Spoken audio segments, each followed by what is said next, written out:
दो चीजों का मिलन आज का महाशिवरात्रि है। और जैसे जब आप किसी चीज को देखते हैं तो आपकी जो सेंसेस हैं,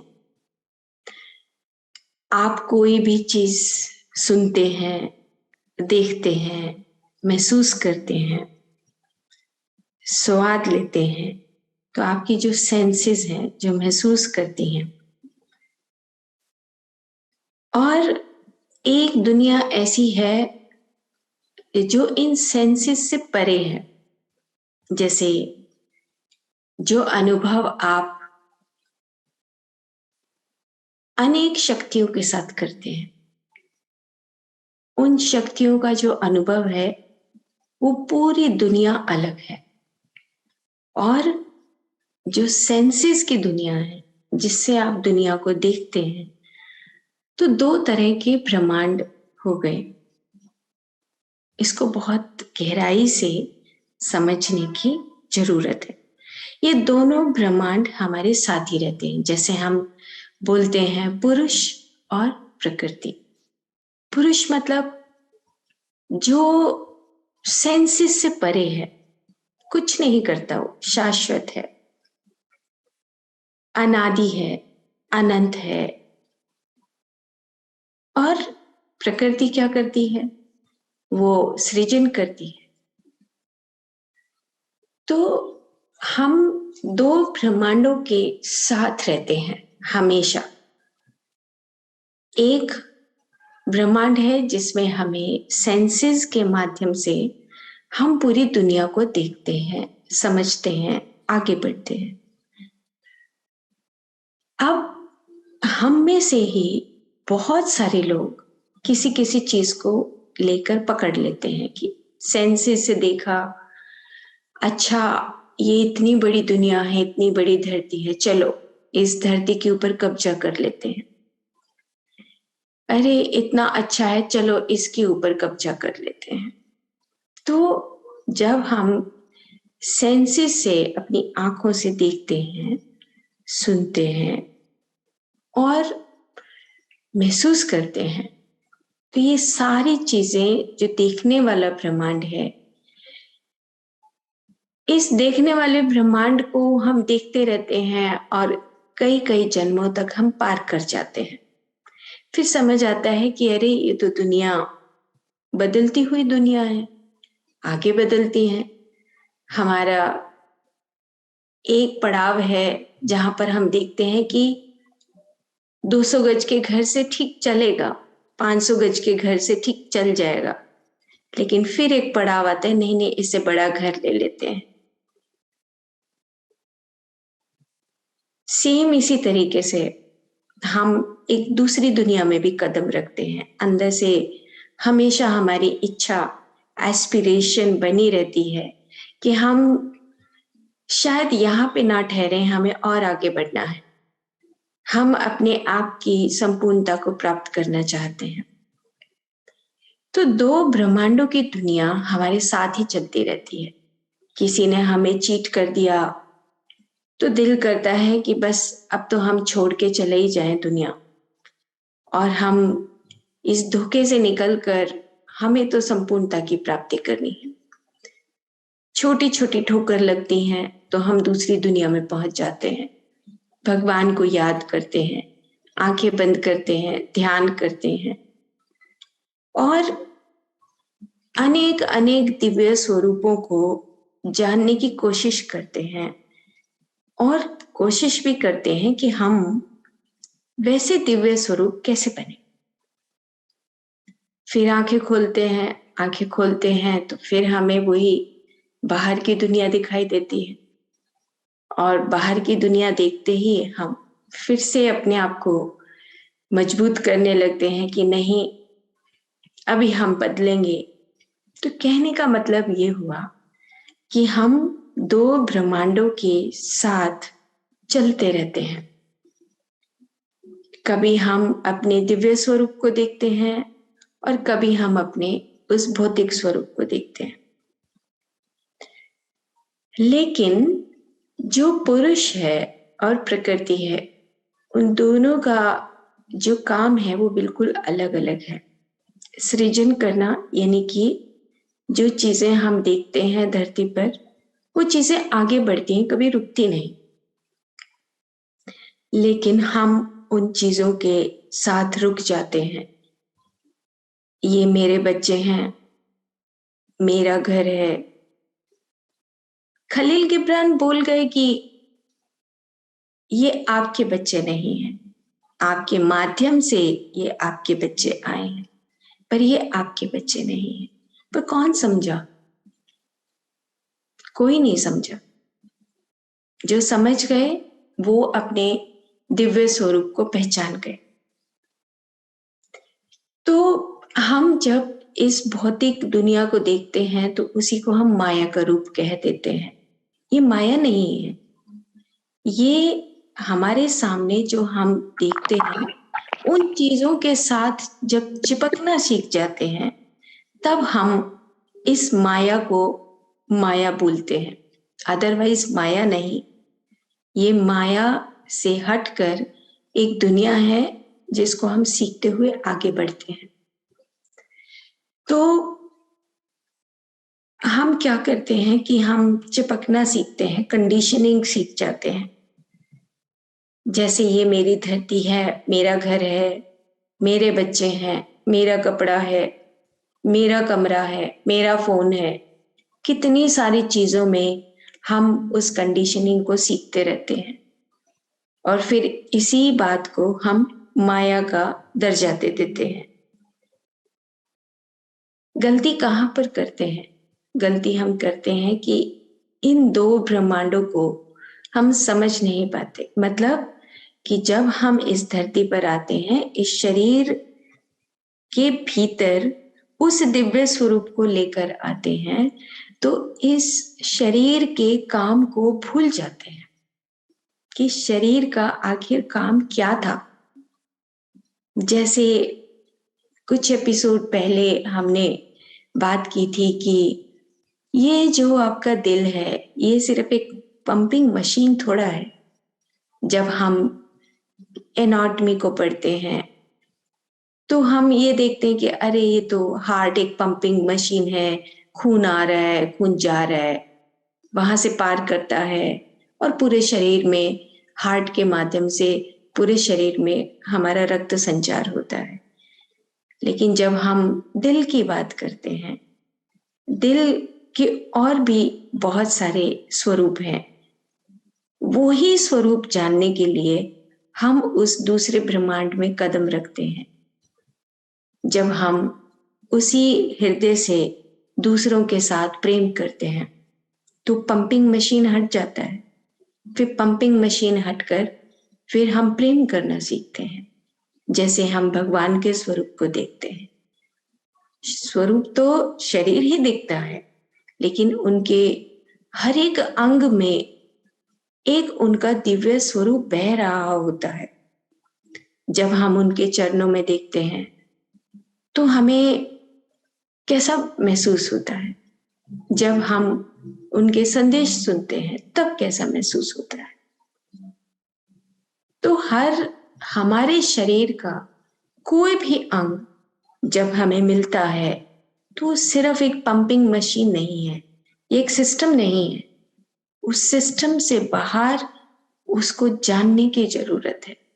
तभी हम गिरते पड़ते कई कई जन्मों तक, कई कई आगे हमारी इनकार्नेशंस में हम अपने आप को जानना सीखते हैं।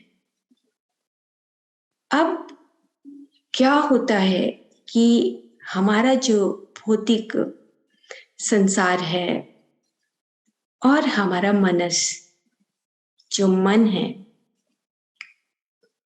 उस मन के आवरण से हम लिपट जाते हैं और जैसे ही मन के आवरण से लिपटना सीखते हैं तो ठोकर खानी शुरू कर देते हैं। अब हर एक चीज का अपना स्वभाव है। जैसे कि आप धरती के ऊपर आप सब्जियों का अलग अलग स्वाद लेते हैं, तो अलग अलग स्वभाव को देखते हैं। गाजर का अपना स्वभाव है, मूली का अपना स्वभाव है, पालक का अपना स्वभाव है। तो सेम इसी तरीके से हमें अपने शरीर के जो हमारे अंदर जो अंग हैं, जो अलग अलग सूक्ष्म शरीर हैं, उनको पहचानने की जरूरत के लिए हम मेडिटेशन करते हैं, हम स्वाध्याय करते हैं, हम एक दूसरे को देखकर जीना सीखते हैं। तो मन का स्वभाव क्या है? वो हमेशा दो तरीकों से सोचता है। जो सामने देखते हैं उसको हम अपनी ही बुद्धि के अनुसार हम उसके अर्थों को निकालना शुरू करते हैं। वो खराब है या वो अच्छा है, उससे बात करना है, उससे बात नहीं करना है। तो मन का जो स्वभाव है वो तो मन का स्वभाव रहता ही है। अब हमें यही बात सीखनी है कि हम उस क्या मन के स्वभाव को सीख कर क्या हम उससे आगे बढ़े या हम वैसे का वैसे ही कर रहे हैं, ये तो हमें ही सीखने की जरूरत है। बाहर का कोई भी दोस्त, बाहर का कोई भी दुनिया का ऑर्गेनाइजेशन, बाहर का कोई भी हमारा साथी, हमारे परिवार का सदस्य हमें ये सब बातें नहीं सिखा सकता। क्यों? क्योंकि जो मन का स्वभाव है वो तो हमारा है। हम उस द्वंद में जीते हैं, हम उस द्वंद से बाहर आना हमें सीखना है। उस हृदय के सही स्वरूप को सीखना है, उस आंखों के सही स्वरूप को सीखना है। आंखों का काम सिर्फ देखना नहीं होता, आंखों का काम कुछ और भी होता है। जब हम उस प्रकृति की सुंदरता को देखते हैं, उस सुंदरता को देखकर हम जानना सीखते हैं कि इतने बड़े ब्रह्मांड में कितने छोटे छोटे पौधे हैं, कितने छोटे छोटे हमारे सूक्ष्म जीव हैं, जो ये प्रकृति अपने तरीके से उनको बढ़ाती है। तो हमारा अहंकार हमेशा के लिए मिट जाता है। लेकिन हम जब अपने परिवार में रहते हैं तो हमें वो अहंकार छूटता नहीं। यही छोड़ने के लिए हम जब महापर्व आते हैं तो हम उनकी संग बैठकर आराधना करते हैं, ध्यान करते हैं। और ध्यान में एक ही बात हम सीखते हैं कि मुझे उस दूसरे ब्रह्मांड में ले चल, जहां पर ये भौतिकता ना हो, तो मुझे भी दिव्य स्वरूप बना दे। अब दिव्य स्वरूप बनाने के लिए हमें अपने उस एक एक कोशिका के अंदर उसका दिव्य स्वरूप, जिसके संग हम बैठे हैं, उसका दिव्य स्वरूप हमें सीखना पड़ेगा। इसीलिए हम इस धरती पर अपना जीवन काल लेकर आते हैं, जन्म भूमि लेकर आते हैं। अब क्या होता है कि हम आ गए, हमने सीखा और अपने मन को, जिसका स्वरूप पूरी दुनिया में चाहे पशु हैं, पक्षी हैं, मनुष्य हैं, मन का स्वभाव तो वो ही रहता है। उसको हमें उस मनस से उच्च मनस की तरफ जाने की जरूरत पड़ती है।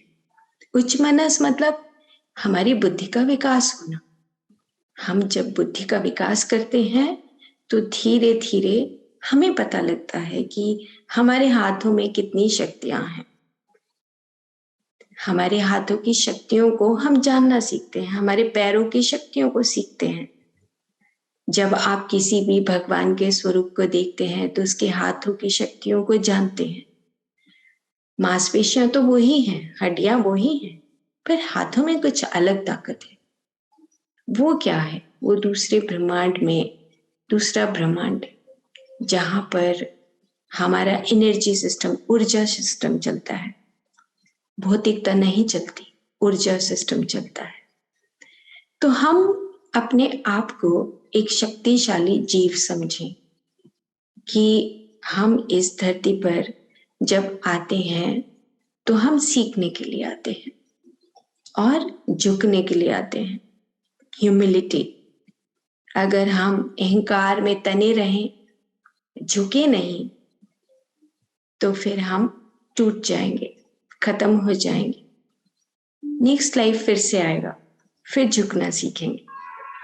तो हर लाइफ में हम अपने उस दिव्य स्वरूप को जानने के लिए आते हैं। तो इसीलिए जब हम रोज मेडिटेशन करते हैं और हमारे जो पर्व आते हैं, महाशिवरात्रि, मतलब दो चीजों का मिलन। दो चीजों का मिलन मतलब कि आप संपूर्णता पा चुके हैं, संपूर्ण हो चुके हैं। तो रत्ती भर भी अगर हमें कहीं दुख होता है तो इसका मतलब हम संपूर्ण नहीं हैं। इसी को हम जब एक डॉक्टर की भाषा में बोलते हैं तो हम कहते हैं कि यू आर हील्ड, तुम कंप्लीटली हील्ड हो चुके हो। कैसे हीलिंग? जैसे हम किसी से आहत होते हैं तो अब हमें बात समझ आ जाती है कि हमें आहत नहीं होना चाहिए। Heal yourself, self healing. वो सेल्फ हीलिंग जब हम समझ सकते हैं, जब हम संपूर्णता के भाव को समझें, तो पूरी ब्रह्मांड हमारे सामने सिखाने के लिए खड़ा होता है। और हम उस नजरिए से, हमारी ही वो आंखें हैं जो फंक्शन करती हैं, देखती हैं, लेकिन यही आंखें पूरे ब्रह्मांड को जब देखती हैं तो यही आंखें हमें सिखाती भी हैं। तो we are living in two domains, domain of oneness, domain of actuality. दो तरह की डोमेन है। डोमेन ऑफ एक्चुअलिटी जो आप देखते हैं, करते हैं, बोलते हैं, सुनते हैं, उसको सुनते रहते हैं, देखते रहते हैं। लेकिन डोमेन ऑफ वननेस, हाँ, डोमेन ऑफ वननेस मतलब कि हम दूसरों को स्वीकार करते हैं। अरे ओके, ठीक है, वो भी हमारा ही हिस्सा है। ये ब्रह्मांड का वननेस, हम एक दूसरे के साथ जो हमारे बीच की वाइब्रेशंस हैं उसके साथ जुड़े हुए हैं, तो नफरत हमेशा के लिए खत्म हो जाती है। और यही सीखने के लिए हम ध्यान करते हैं, यही सीखने के लिए हम दूसरे लोगों के संदेशों को, गॉड गॉडेसेस के स्वरूप को देखकर सीखने की कोशिश करते हैं। तो माय डियर फ्रेंड्स, बहुत कुछ है जानने के लिए इस धरती पर, और जब तक संपूर्णता नहीं होती हमें तसल्ली नहीं होती, बेचैन रहते हैं। एक किताब पढ़ ली, दो किताब पढ़ ली, तीन किताब पढ़ ली, 1 घंटा मेडिटेशन कर लिया, 2 घंटा मेडिटेशन कर लिया, 20 ईयर्स तक, 30 ईयर्स तक हमने मेडिटेशन कर लिया, बट व्हाट वी गेट, हमने हमने प्राप्त क्या किया? क्या हम वैसे ही उस दिव्य स्वरूप को प्राप्त कर पाए जो हमारे भीतर वो कोशिकाएं हैं, जो एनर्जी सिस्टम है? क्या सच में हमारे हाथ, हमारी आंखें, हमारा हृदय, हमारा पूरा दिव्य स्वरूप वैसा ही बन पाया जैसा हम जानना चाह रहे थे, जैसा हम पाना चाहते हैं? उसके लिए हमें प्रयास करना पड़ता है। और ये प्रयास है जब हम अपने आप को बदल देते हैं, अपने सॉफ्टवेयर को बदलते हैं। सुपरफिशियली कर लिया और सॉफ्टवेयर बदला नहीं, कोई फायदा नहीं। सॉफ्टवेयर तो वही है। नहीं, हमें अपने उस अंदर के, उस मनस की ड्युअलिटी को समझते हुए कि ये जो मन है, ये द्वंद्व से बाहर आकर जब हम अपनी बुद्धि को विकसित करते हैं। अच्छा चलो, जैसे फॉर एग्जाम्पल हमारा तो हायर मनस है, उच्च मनस है, लेकिन मान लो हमारी किचन में कॉकरोच आता है और कॉकरोच को हम थोड़ा सा डंडा से छेड़ते हैं तो क्या करता है? भागता है, बचने के लिए कोशिश करता है। और छुप जाता है। उसके छुपने का राज क्या है? क्योंकि वो अपनी जिंदगी को बचाना चाहता है, एक्सपीरियंस करना चाहता है। उसके पास तो ब्रेन डेवलप नहीं है, फिर कहाँ से ये शक्ति आई? एक छोटी सी चींटी भागने लगती है जब हम उसको छेड़ते हैं। इसी को हम कहते हैं एक अद्भुत ज्ञान, एक ऐसा ज्ञान जो प्रकृति सबको देती है। उसमें कोई भेद नहीं करती प्रकृति। उस चींटी को भी वही अद्भुत ज्ञान देती है, कॉकरोच को भी वही अद्भुत ज्ञान देती है, और वही हायर ब्रेन के माध्यम से हमें भी वही अद्भुत ज्ञान देती है, जिसको हम इंट्यूशंस बोलते हैं। जैसे ही आप द्वंद के भाव से बात करेंगे, पीछे से एक आवाज आएगी, तुम गलत कर रहे हो। जैसे ही हम किसी को तड़फाएंगे, किसी के प्रति गुस्सा करेंगे, किसी को खराब बोलेंगे, अपने मन के आवरण के वश में आके, तो पीछे से एक आवाज आएगी, नहीं, तुमने गलत किया है, तुम गलत बोल रहे हो। तो वो आवाज कौन सी है? वो हमारा अद्भुत ज्ञान है जो एक चींटी के पास है। वो उस अद्भुत ज्ञान का प्रयोग करती है छुपने के लिए, आगे बढ़ने के लिए, अपने आप को एक्सप्रेस करने के लिए। कॉकरोच के पास वो अद्भुत ज्ञान है छुपने के लिए, और हम उस अद्भुत ज्ञान की बजाय हम अपने उस मनस को, जो द्वंद है, उसको ही इस्तेमाल करते रहते हैं, उस अद्भुत ज्ञान का इस्तेमाल नहीं करते। तो हमारे पास जो उच्च मनस है, जो अद्भुत ज्ञान है, जो प्रकृति ने, जब हमने जन्म लिया था तो हमें वो एक बहुत अच्छे खजाने के रूप में हमें मिला, हम उसको भूल जाते हैं, और इसीलिए बहुत सारी बीमारियां हमें घेर लेती हैं। ये मेरी चीज है, तो क्या हो गया? मन, हमारा मेंटल डिसऑर्डर, ये मेरा अटैचमेंट्स में लगे रहते हैं, ये मेरी चीज है, मेंटल डिसऑर्डर, मेंटल इम्बैलेंस। मेरा तो यहां पर है ही नहीं कुछ भी, क्योंकि हम तो आगे बढ़ रहे हैं। और कभी कभी जो फिजिकल हमारी अटैचमेंट्स बहुत ज्यादा हो जाती हैं, कंडीशनिंग हो जाती है, तो कंडीशनिंग में हम अपने आप की अकड़ में, उस ढीठपने में, उस टर्बन जिद्दी स्वभाव में हम अपने आप को बदलते ही नहीं है। तो physical conditioning very very very very dangerous, जिसमें हम बस अपने आप में ही अपनी मांसपेशियों को भी इतना सख्त बना लेते हैं। तो स्टिफनेस ऑफ मस्कुलर सिस्टम कितना खतरनाक स्वरूप है, लेकिन हम तो इस काम के लिए आए नहीं थे। तो हमें उस अद्भुत ज्ञान को सीखना है, जो यूनिवर्सल इंटेलिजेंस जिसको हम बोलते हैं, कि it is spread everywhere just like a consciousness.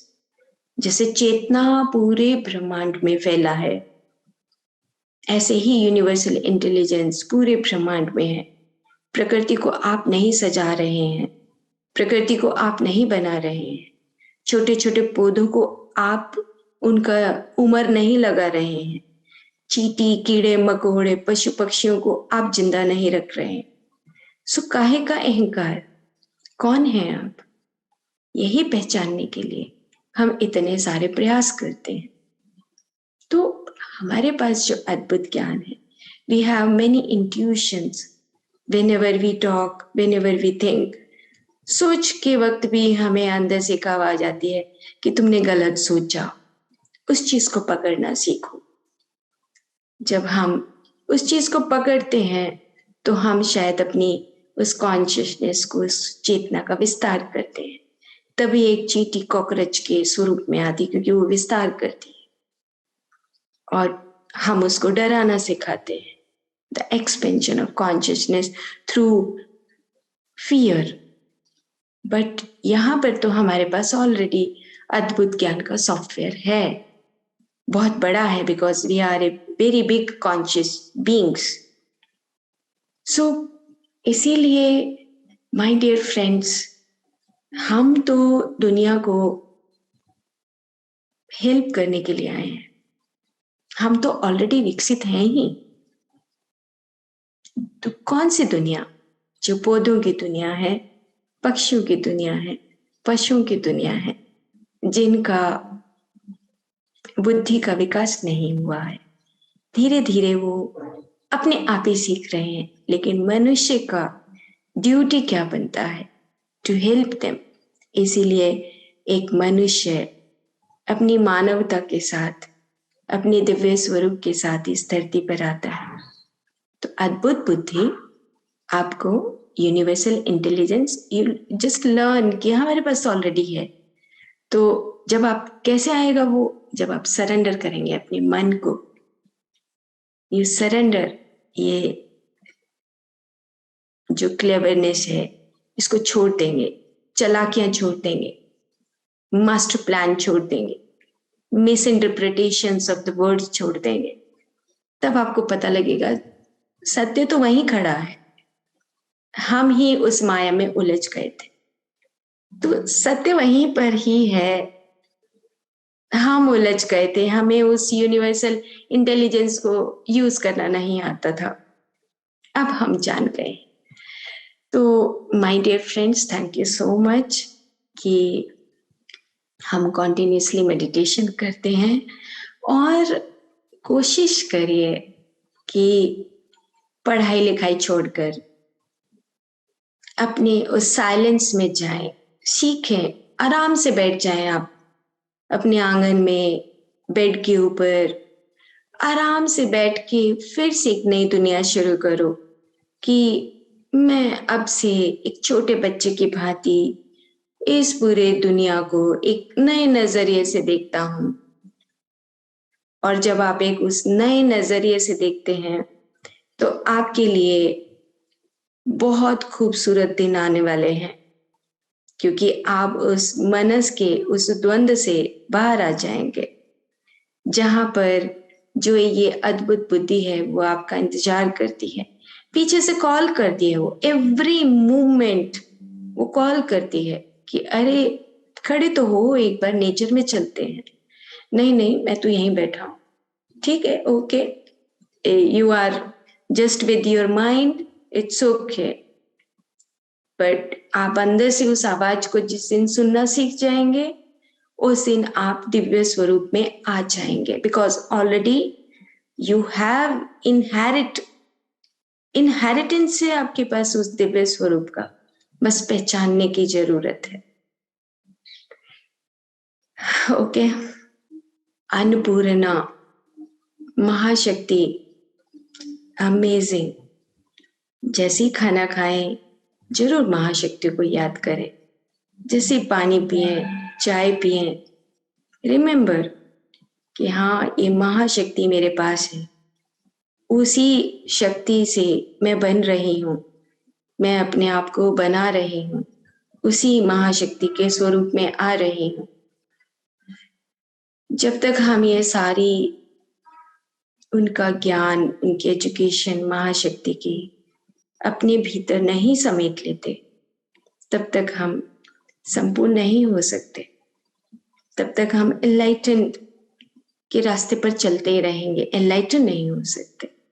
For enlightenment we need that कि we have to learn everything, कुछ भी नहीं छोड़ना. ओके. तो my dear friends, go in silence whenever you want and be happy. Smile करते रहिए, अकेले की जिंदगी एंजॉय करिए. Okay, thank you, bye bye, love you.